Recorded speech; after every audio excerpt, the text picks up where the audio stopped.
দেখুন তো এই রেসিপিটি কিসের? থাক, আপনাদেরকে বলতে হবে না, এটা খাসির পায়ার রেসিপি। চলুন শুরু করা যাক খাসির পায়াটা।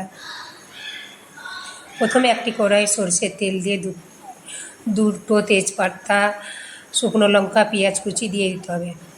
ব্রাউন হওয়া পর্যন্ত অপেক্ষা করতে হবে।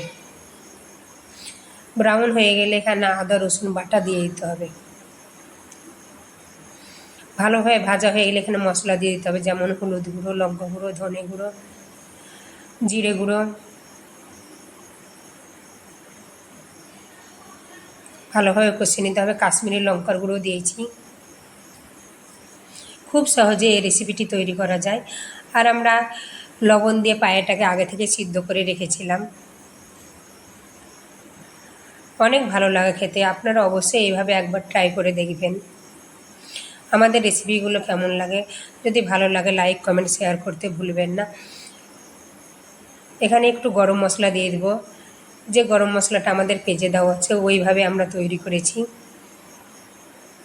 আর অসাধারণ লাগে, যে একবার খাবে সে বারবার খেতে চাইবে এইভাবে করলে। আর আমাদের পেজটি ভালো লাগলে লাইক কমেন্ট শেয়ার করতে ভুলবেন না। আর পেজটিকে ফলো দিয়ে পাশে থাকবেন। আর যাকে একবার খাওয়াবেন সে বারবার খেতে চাইবে। আবার দেখা হবে অন্য কোনো রেসিপিতে।